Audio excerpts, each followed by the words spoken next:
August 9th, 1966. Sheriff A.D. Toby Matthews, who was then a road sergeant with the police in Richmond, Virginia, as well as a military reservist, had returned home from a psychology class at the Richmond Professional Institute when he heard a loud sound, his German Shepherd barking wildly outside.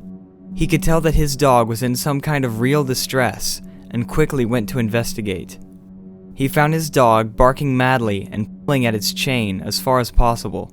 Matthews released his dog, and it ran to the edge of the nearby cornfield.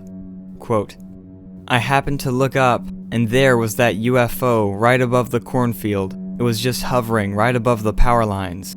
It was just like the ones you see on TV. The disc was 30 feet in diameter, made little to no sound, and didn't appear to have any lights on it. It was widest in the middle, at 3 or 4 feet. Unable to believe what he was seeing, Matthews ran back inside and quickly grabbed a flashlight. He returned to see the object still hovering ominously over his farm. Matthews shined his flashlight on the UAP. The intelligence controlling the UFO seemed to react to Matthews' flashlight. At once, the flying saucer began to turn and emitted a bright flash of light before taking off at impossible speeds. Quote, "I wasn't frightened by it. It was kind of awesome. Of course, back in those days, I was still in the military reserve, and it didn't appear to be any type of military craft at all, because, number one, it wouldn't have done what it did." Unquote. Matthews reasoned that a military craft wouldn't have behaved as the flying saucer did.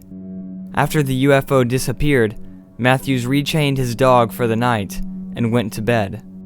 When he woke up the next day, he unchained his dog, like usual, for a few minutes, allowing the dog to roam.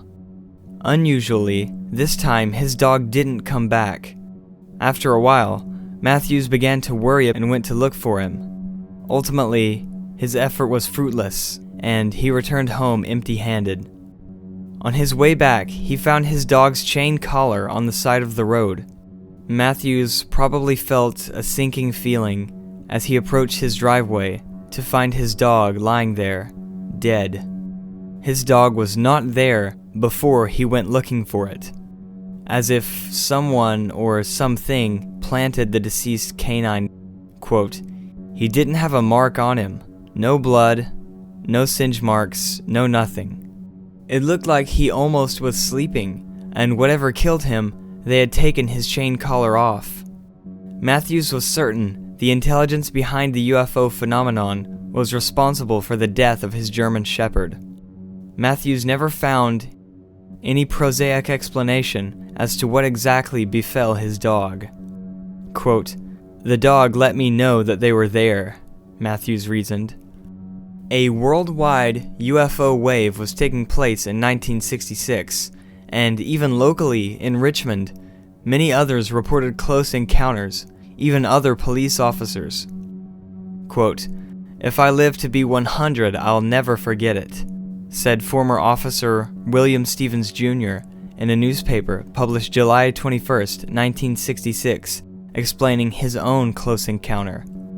Officer Stevens also saw a flying saucer, and he pursued it in his patrol car, to no avail. At the time, Stevens encouraged Matthews to share his encounter, but he refused. There are many other cases sharing commonalities with Matthews' encounter. We have many records of UFOs appearing over farms, and even hovering over power lines. And of course, this isn't the only case where animal deaths were linked to the phenomenon. I doubt that the witness would kill his own dog just to back up a UFO story which he wouldn't share publicly for decades. The UFO phenomenon reacting to the witness's flashlights is also nothing new. UFO researcher and journalist John Keel, as well as others in 1966, used flashlights to interact with the strange lights darting about the sky. About a generation ago, and it gives me the shudders to think that it was a generation ago, I was running around the country, sitting up all night in cemeteries, and sitting on hilltops in remote parts of the country, looking for these funny lights in the sky that were everywhere in the 1960s. There was one hilltop in particular that overlooked the Ohio River, where at that time there was a lot of boat traffic on the Ohio River day and night. And these funny lights would come down out of the sky and circle around these boats that were transporting cargo up the Ohio River. And the boatmen would turn on their searchlights and play games with these lights. The lights would jump out of the way of the searchlights. I said, in 1966 alone, there were other cases of police officers chasing UFOs. The most well-known being an 85-mile high-speed chase across state lines with multiple officers from different towns failing to keep up with a saucer in a game of cat and mouse. This case is so famous that it was the inspiration for the UFO chase scene in Steven Spielberg's Close Encounters of the Third Kind.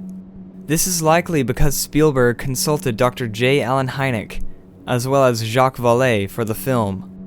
Hynek even makes a cameo appearance towards the end of the film. Dr. J. Allen Hynek was an astronomer who became the astronomical consultant for the United States Air Force's investigation into UFOs, now known as Project Blue Book.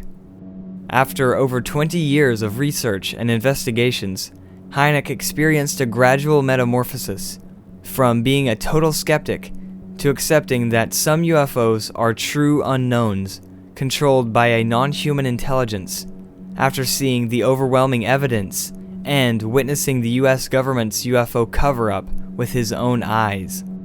When discussing the Portage County UFO chase in his book, The UFO Experience, Dr. Hynek explains what made this case so important. Not only is it a dramatic and credible, multi-witness close encounter of the first kind, with all of the witnesses being competent and respected, but this case also exemplifies the MO of the UFO cover-up. Hynek wrote, "One case not only brings to a focus the nature of the close encounter phenomenon, but also stands on record as an example of the ludicrous manner in which Project Blue Book sometimes went about investigating a case. A more lucid example of the disregard of evidence unfavorable to a preconceived explanation could hardly be found. Were such a blatant disregard of evidence to occur in a court of law, it would be considered an outrageous travesty of legal procedures. The astounding disregard and distortion of reported facts, failure to listen to witnesses, and obdurate and adamant close-mindedness can be explained as either incompetence of the gross variety or as a deliberate attempt to present a semblance of incompetence for ulterior purposes. The individual who is considered to be the key witness in this case would have his life shattered by the encounter, and would later state in an AP article, quote, "If I could change all that I have done in my life, I would change just one thing, and that would be the night we chased that damn thing, that saucer." April 17th, 1966. Deputy Sheriff Dale Floyd Spaur and Mounted Deputy Barney Neff were patrolling into the early hours of the morning when they heard on police radio of a woman in Summit County who reported seeing a luminous UFO, quote, "as large as a house," which was too low to be a plane and too high to be a streetlight. Spaur and Neff immediately joked about flying saucers. Neither one took seriously the reality of the UFO phenomenon. Shortly after, at 5:05 in the morning, Spaur and Neff were investigating an abandoned vehicle when Spaur noticed something strange. Behind him, he saw a luminous object rising out of the tree line. Neff was still looking at the abandoned car, and Spaur told him to look over his shoulder, and his jaw dropped for a solid minute. The UFO was described as a saucer with a rounded top fin or antenna protruding from a concave part of the dome. It was estimated that the object was around 50 feet in diameter and 20 feet in height. It began to slowly hover toward the officers, illuminating the area as it casted a cone of light on the ground. It made no noise as a normal aircraft of its size should, aside from a quiet metallic hum, which Spaur compared to an overcharged transformer. Spaur stated that the quiet sound seemed to change pitch as the UFO loomed over them. The men were paralyzed by the sight as the glowing object began hovering over their heads, bathing them in a bright light, so intense that Spaur felt the need to check that it wasn't burning his skin or clothes. I observed it coming up, very bright. It was a very bright object. It was larger than anything I had anticipated ever seeing in the air in this condition or anything. It traveled very slowly. There was only a faint hum in the air. There was no noise, no traffic on the highway beside us, either to the right or north or south of us. There was no disturbances in the neighborhood, just this humming noise. I was making a visual observation of the area after stopping to check a car I thought to be abandoned. I told my partner or my rider at this time, Wilber Neff, that I asked him if he would look over his shoulder to see if he could see this thing. At this time it was still moving very slowly, coming up. He saw very clearly the object or vehicle or whatever you might want to call it, craft or etc. Came just up the south side of the highway in an easterly direction. It came to a pause or a momentary stop. It then came directly north, right over the two vehicles together, the abandoned car and my police car. It hovered. It was so bright I could say that it was very close to us, from 50 to not more than 100 feet above us. My first thoughts, I was very scared. I didn't know exactly what was happening. I didn't know what to expect. I had the only feeling was to get something between me and whatever this thing was. After being paralyzed for a few moments, both men ran to their patrol car simultaneously as fast as possible. They sat inside the car, filled with fear. Quote, "I wouldn't even venture if it was 10 seconds, 30 seconds, or 3 minutes. It stood there and hovered, and we didn't make anything, and it moved right out east of us and sat there for a second, and nothing still didn't happen to me, and Barney looked all right." Spaur remembered the reports of this luminous object earlier in the night, the reports they laughed off. Spaur hurried to reach a dispatcher over the radio. Once he reached the dispatcher, quote, "This bright object is right here, the one that everybody says is going over," and he comes back with, "Shoot it." This thing was, no toy. Hell, it was as big as a house, and it was very bright. It'd make your eyes water. The dispatcher, Bob Wilson, confirmed that he received multiple reports from residents near Akron and from 6 or 7 police departments in Portage County and neighboring Summit County. Police Sergeant Henry Schoenfeld cut into the conversation and ordered Spaur not to shoot at the object, but to maintain surveillance on the UFO until a photo unit could photograph the phantasmagoric machine. The UFO took off and the officers gave chase, at times pushing their car to 105 miles per hour in an effort to keep up with the saucer. The object clearly maneuvered intelligently at some times, switching from one side of the road to another. Other units listened in as the two officers continually radioed in reports, updating their pursuit of the UFO. Officer Wayne Houston of East Palestine, Ohio, was listening to Spaur's updates on the radio.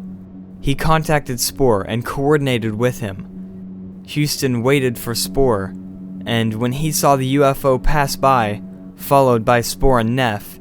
He too joined the chase. Houston would state, "I heard the Summit County and Portage County radio operators advising their patrol cars of a report of a flying object reported by a woman. Later, the Portage patrol cars reported to his office that he had seen the object and was following it. He was following it east and towards Columbiana County. As he came through Columbiana, Ohio, I went to Route 14 and waited. At 5:30 a.m., the object went over me at what I thought was around 800 feet. The object appeared to look like a large ice cream cone with the point down. The pointed part didn't look like a solid, looked more like light beams. At that time, I pulled out and caught up with the Portage County car and followed him behind on into Penor.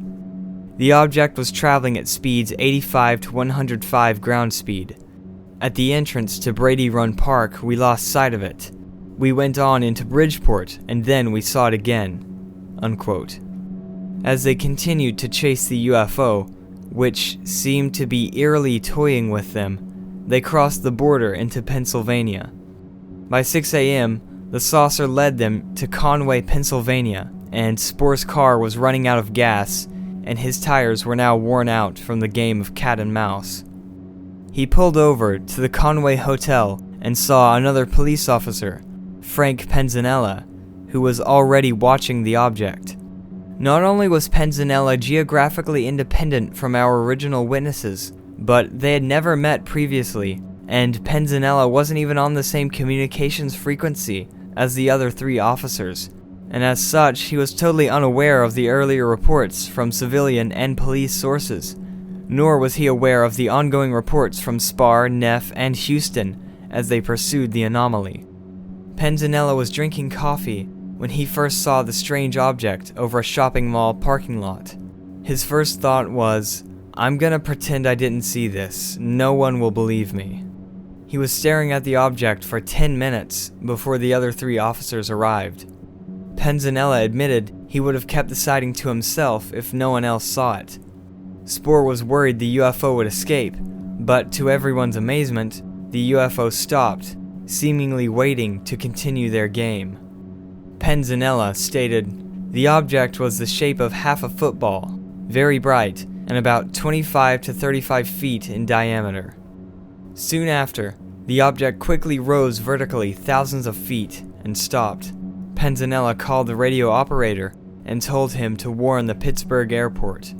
Quote, "He asked me if I was sick. I told him if I was sick, so were the three other patrolmen." The object continued to go upwards until it got as small as a ballpoint pen. According to Spaur, as the four officers stood and watched the UFO, which had stopped and was hovering, there was traffic on the radio about jets being scrambled to chase the UFO, and, quote, "We could see these planes coming in. When they started talking about fighter planes, it was just as if that thing heard every word that was said." The Air Force denied that any jets were scrambled to chase this UFO. Quote, "The object continued to go upward until it got as small as a ballpoint pen. Relative to the moon, the object was quite distant and to the left of the moon. We all four watched the object shoot straight up and disappear." There were multiple reports that night. The police were well aware that everyone in the area was talking about this UFO. Just before Spaur's encounter, Police Chief Gerald Butchert was on patrol when, over the radio, the sheriff's department told officers to be on the lookout for the strange lights in the sky being reported. Gerald saw the UFO himself and raced home to get his camera and woke up his wife to show her the mysterious object. As he and his wife watched the UFO, described as two T-saucers on top of one another, Butchert was able to get a photo of the object. Despite the plurality of credible witnesses, trained, competent observers, the Air Force wanted nothing more than to shut the case down. If you look at the Blue Book files for this case, which can be found in the description, you'll see exactly what I mean. Head of Blue Book, Major Quintanilla, would have been content with an investigation consisting of only a couple of phone calls lasting a few minutes. Quintanilla opened his call with Spaur by asking, So tell me about this mirage you saw. Clearly biased and unscientific. If Quintanilla didn't face congressional pressure, he would have investigated no further. Not only was Quintanilla deceitful, but in the interviews he gaslight Spaur, insinuating that what he saw was a mirage. The alleged photos of the object were dismissed as poor quality photos of Venus. The witnesses were never taken seriously, and in some cases they were treated with hostility. The continuing cover-up of the UFO reality functions in much the same way. For example, former head of the All-Domain Anomaly Resolution Office, Sean Kirkpatrick, an intelligence officer, barely spoke to witnesses and hardly took notes, seemingly investigating no further than that. Totally disregarding the facts of the case, Blue Book's explanation was laughable. The Air Force claimed that the officers chased a satellite and then confused this satellite with Venus. This is impossible for obvious reasons, one of which being that the witnesses described seeing Venus and the object at the same time as the object rose into the sky and disappeared. Spaur would state, "I've seen Venus many times, but I never saw Venus 50 feet above a road and moving from side to side like this was."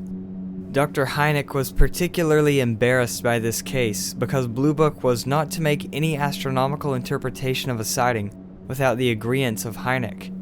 Hynek was not brought into the case until a late stage, and his opinion, that the case was unidentified, was disregarded. Describing the case in his book The UFO Experience, Hynek wrote, "I have devoted considerable space to this incident because it is representative of my experience with Blue Book over many years as consultant. What I considered obvious cases of misinterpretation and unreliable reporting, Blue Book would take some pains to establish for the record. Cases such as this, which were open to question and contained the possibility that something genuinely new and empirical might be contained in it, were treated with little or no interest." The identification of this case as satellite and Venus was made without Hynek's approval and against his own assertions. This cat and mouse game has been played by the UFO intelligence many times. The now famous 2004 USS Nimitz encounter with the Tic Tac UFO is a great example. So were the sightings over the national airports in Washington, D.C. in 1952. When later interviewed about the case by the Akron newspaper, Spaur's wife, Denise, stated, "He came home that day, and I never saw him more frightened. He acted strange, listless. He sat around. He was very pale." Denise said that Spaur was never the same after he chased the saucer. It's reported that he suffered repeated nightmares, reliving his encounter over and over again. As the 1966 UFO wave continued, the police department realized that locals were now listening in to their radio communications for possible saucer reports. To circumvent this, the police department began referring to UFOs as Floyd, Spaur's middle name, just to add insult to injury. Depending on how you see it, Spaur was lucky or unlucky enough to have a second sighting of Floyd as he sat alone in his cruiser. Over the radio, Spaur said, "Floyd is with me." But this time, he had zero interest in playing cat and mouse with the intelligent force controlling the UFO. He already had enough of the ridicule, shame, and mockery. Spaur just stared at the floor for an indeterminate amount of time, and when he finally looked back up, Floyd was gone. Despite the fact that Spaur was only one of several witnesses to this ordeal, Blue Book, the media, and the public focused on Spaur alone. Under the crushing weight of the stigma attached to his experience, Spaur's life would begin to unravel. His wife Denise stated, "Then later he got nervous, and he started to run away. He'd just disappear for days and days. I wouldn't see him. Our marriage fell apart. All sorts of people came to the house. Investigators, reporters. They kept him up all night. They kept after him, hounding him, and he changed. One night, after one of Spaur's now regular disappearances, he came home in an emotionally heightened state. He allegedly grabbed Denise and started shaking her while squeezing his wife's arms hard enough to leave bruises. Denise hit her breaking point with the now failing marriage. She filed assault and battery charges against Spaur. The day Spaur was taken into jail, he turned in his badge as well. This too became another big story in their small town. After getting out of jail, losing his job as deputy sheriff, and losing his wife, Spaur's life continued to spiral. An AP article titled, "He Chased a Flying Saucer. Now His Life is Shattered," says, "He no longer is a deputy sheriff. His marriage is shattered. He has lost 40 pounds. He lives on one bowl of cereal and a sandwich each day. He walks 3 miles to an $80 a week painter's job. His motel room costs $60 a week. The court has ordered him to pay his wife $20 a week for the support of his 2 children. That leaves Dale Spaur exactly nothing. The flying saucer did it. Quote, "If I could change all that I have done in my life, I would change just one thing, and that would be the night we chased that damn thing, that saucer." He spit the word out, saucer, an obscenity. In another interview, Dale said, "I have become a freak. I'm so damn lonely. Look at me, 34 years old, and what do I have? Nothing. Who knows me? To everyone, I'm Dale Spaur, the nut who chased a flying saucer. I tried to go to church for help. I went to church and the minister introduced me to the congregation. We have the man who chased a flying saucer with us today," he said. "My father called me several weeks ago.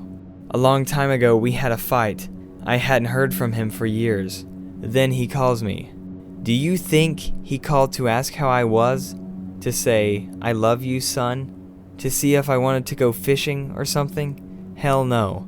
He wanted to know if I'd seen any more flying saucers." Unquote. Spaur was just one of many who would have their lives destroyed after encountering the phenomenon. The UFO wave raged on into 1967. Just across the border from our last case in Ohio, we have a perplexing high strangeness case in West Virginia. I'll preface this by saying that 1967 is believed to be a peak year for alien abduction reports based on data from the largest publicly available UFO database. As reported in her book, Beyond the Pale Moonlight, on April 15, 1967, in the town of Mason, West Virginia, 16-year-old Linda Sigman was picked up by her boyfriend, who was 17, to go stargazing. The couple took his '56 Chevy to a hilltop overlooking the Ohio River. Once they reached their spot, her boyfriend placed a quilt on the hood of the car. The couple sat on the hood and talked. Linda noticed her boyfriend kept looking at something. There was a strange red light, a, quote, peculiar star, in the sky. Linda's boyfriend said he was watching it for 10 minutes. They were watching the strange light through the dead trees when the clouds began to part as the sky behind the light became pink and then dark red. Suddenly, the star-like light appeared much closer, reportedly the size of a super full moon. It began to glide left to right at eye level behind the tree line. It stopped at the end of the tree line and hovered before coming toward the witnesses silently. It was 20 or 30 feet off the ground. Linda's boyfriend yelled for her to get in the car, but she was paralyzed by the sight of the object. The huge UFO hovered over the car, and Linda could hear a sound she compared to a vacuum cleaner, but still very quiet. It appeared to be dome-shaped with a flat underside, adorned with blue, red, and white lights in the shape of a T or a cross. The witnesses then experienced roughly 30 minutes of missing time, for which they had no memory of. But suddenly, the witnesses were in the car. Linda's boyfriend struggled to start the car, while she leaned out the window to get a better look. She couldn't even see the sky because the object was so large and low, estimated at 65 feet in circumference. As they drove away, the UFO seemed to have no problem keeping pace with the car. As Linda was hanging out of the window, watching the UFO, she saw something perhaps even stranger. Movement. Something appeared to be flying away from the craft. From her left, illuminated by the UAP, a tall winged humanoid being jumped into the air with its wings folded against its back. Its skin appeared smooth and unfeathered. It didn't flap its wings and made no sound as it flew in front of Linda and into the trees on her right. Linda realized that this creature must be the Mothman that was terrorizing Point Pleasant. Linda was well aware of the UFO wave hitting Point Pleasant at the time, as her hometown was just across the Ohio River from Point Pleasant. It was well known at the time that strange things were happening in the area. After they got a mile away, seemingly losing their pursuers, they stopped at an abandoned mine. As they were discussing their encounter, a light began to approach them, coming over the horizon.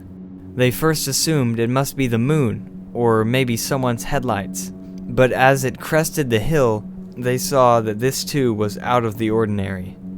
A blue-white orb, compared to the size of a Volkswagen, hovered 3 feet above the ground, slowly coming closer. Quote, "It followed exactly all the twists and turns in the road. It made no noise and was actually very beautiful to look at. Neither of us were afraid," Linda would write. Finally, the orb was parallel from the car, only a few feet away from the witnesses when it stopped.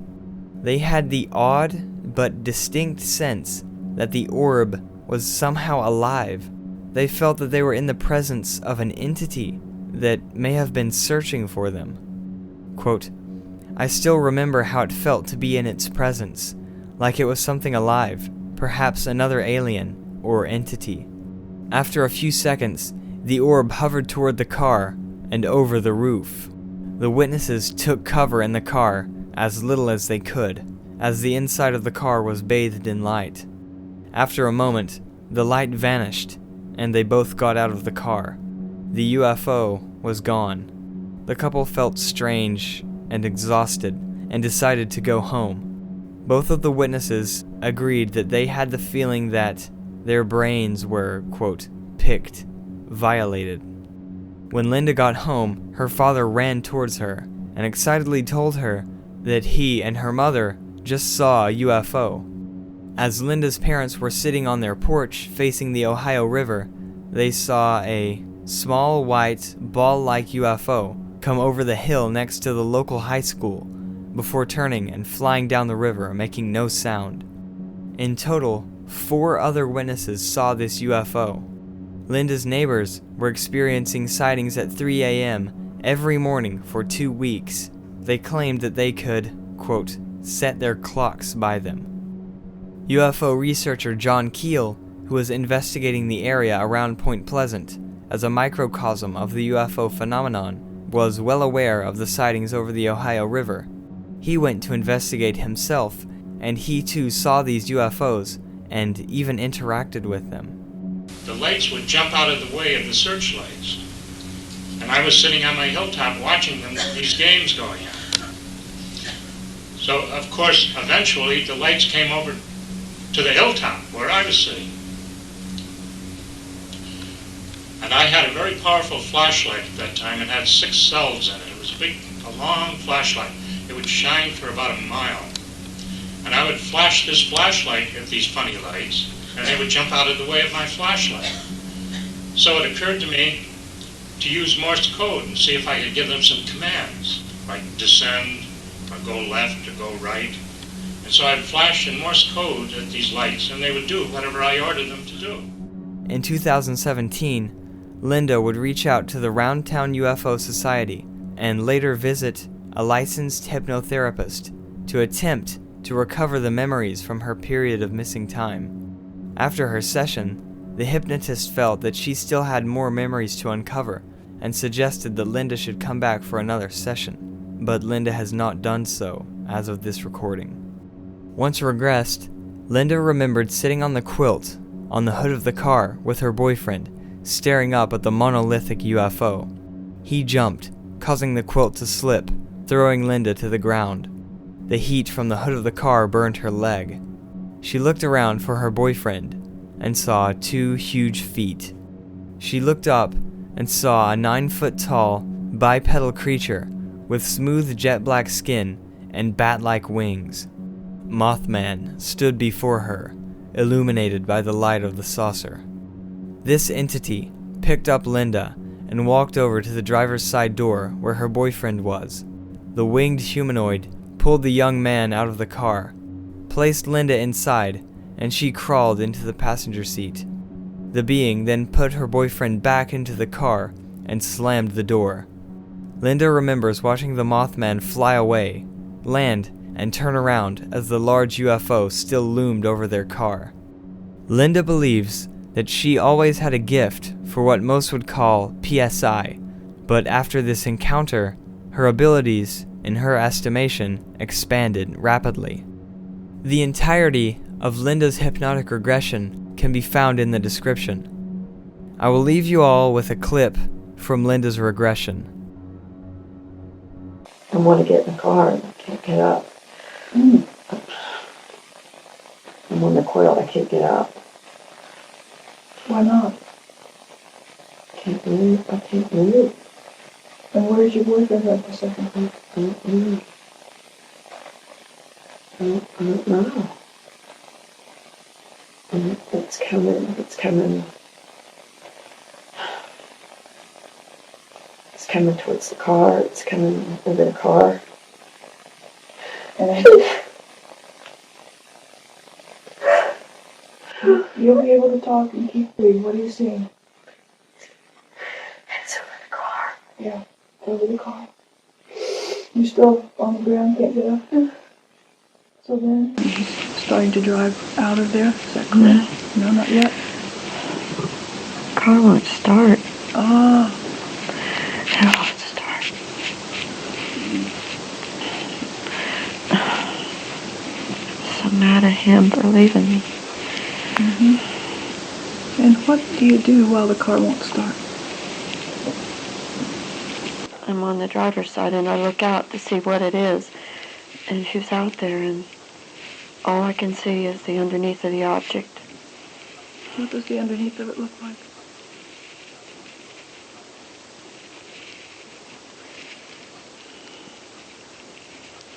There's lights underneath of the shape, like the shape of a T.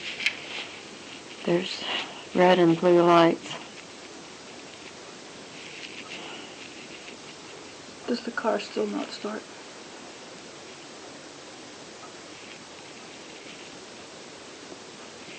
It's leaving. It's starting to leave, and it starts, and we're leaving. Okay. He's pulling. He's leaving, and I'm as far over as I can get, looking out. You have the window rolled down. You're looking out the window. Okay. Is he driving very fast to get out of there? Yeah. What have you noticed that you didn't notice before? That somebody put me in the car. Somebody helped you up and put you in the car. Yeah. They pulled him out and put me in. Because you went in the driver's side. It's huge. It's bigger than I remember. It's huge. Are you still looking at the underside where the lights are? I can't see the sky. It's so big. I can't see the sky. It turns white. It turns white as it goes straight. Okay. We're down out of where we were and turn. And there's that thing with it. That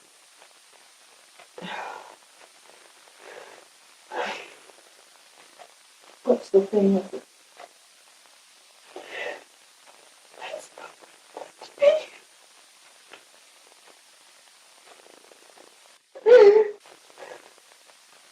What was it? oh my God!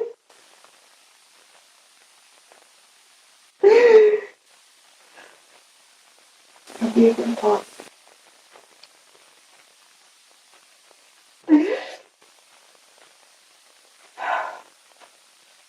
It's a creature.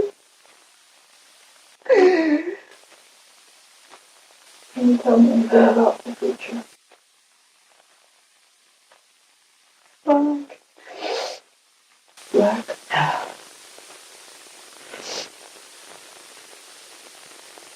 Does it have a face?